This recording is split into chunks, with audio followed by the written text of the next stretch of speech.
صعب صعب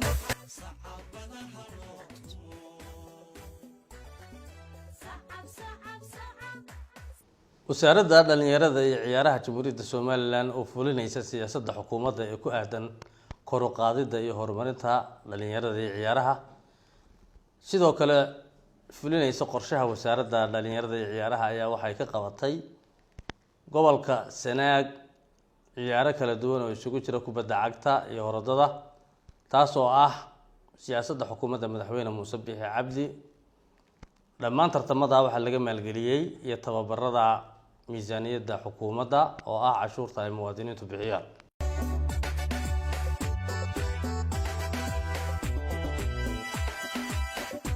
Cerigabo magaalo madaxdiisa gobolka Sanaag waxay wasaaradda dhalinyarada iyo ciyaaraha Soomaaliland sanadkan ka hirgelisay tartamo isugu jira kubadda cagta orodka iyo macallimiin la siiyay tababarka macallinimo wasaaradda dhalinyarada iyo ciyaaraha Soomaaliland waxay gobolka Sanaag sanadkan 2022 ka hirgelisay tartanka kooxaha kubadda cagta ee kooxaha heerka koowaad waxaana ka qayb galay 8 kooxood kala ah gaashaan dawladda hoose wasaaradda howlaha guud wasaaradda maaliyadda ceelaf weyn duulista hawada iyo goodir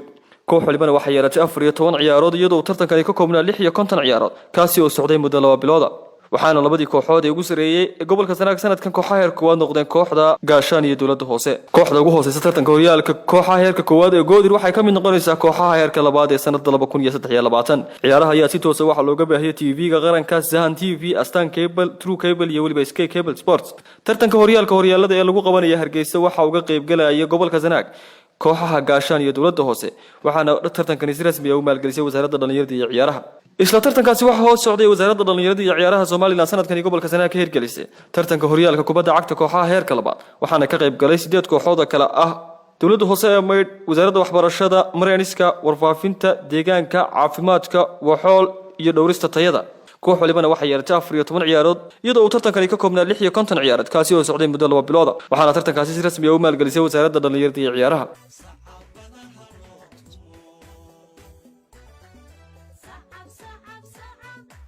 tartanka kubadda cagta waxa ka duwanay wasaaradda dhalinyarada iyo ciyaaraha Soomaaliland gobolka Sanaag sanadkan ka hirgelisay tartanka orodka 5 kiiloomitir waxaana ka qayb galay 8 orodyahan waxa abaalmarin isugu jirta bilad koob iyo lacag la siiyay saddexdii kaalmood ee ugu sareeyay guuleystayaashu waxa ay ka qayb galayaan tartanka horyaalada orodada 2022 ee ka qabsoomaya Hargeysa geesta kale wasaaradda dhalinyarada iyo ciyaaraha Soomaaliland waxa kale gobolka Sanaag ka hirgelisay tartanka orodka 3 kiiloomitir waxaana ka qayb galay 65 orodyahan waxa abaalmarin isugu jirta bilad koob iyo lacag la siiyay saddexdii kaalmood ee ugu sareeyay guuleystayaashu waxay ka qayb galayaan tartanka horyaalada orodada 2022 ee ka qabsoomi doona caasimadda Soomaaliland Hargeysa tartamadaasi waxa ka duwanay wasaaradda dhalinyarada iyo ciyaaraha Soomaaliland gobolka Sanaag sanadkan ka sameysay tababar la siiyay macallimiinta kubadda cagta kooxaha heerka koowaad iyo labaad waxaana ka qayb galay 40 tababarka ayaa socday muddo 6 cisho kaasi oo ay ku qaateen fasal iyo garoonba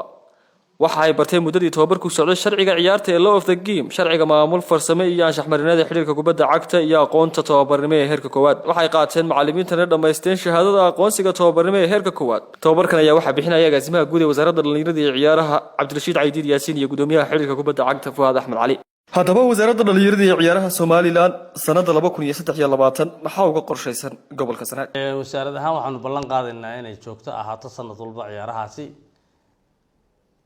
in aanu ka sii kordhino mooyee aanay waxba ka dhimi doonin waxaan uga jeednaa in la helo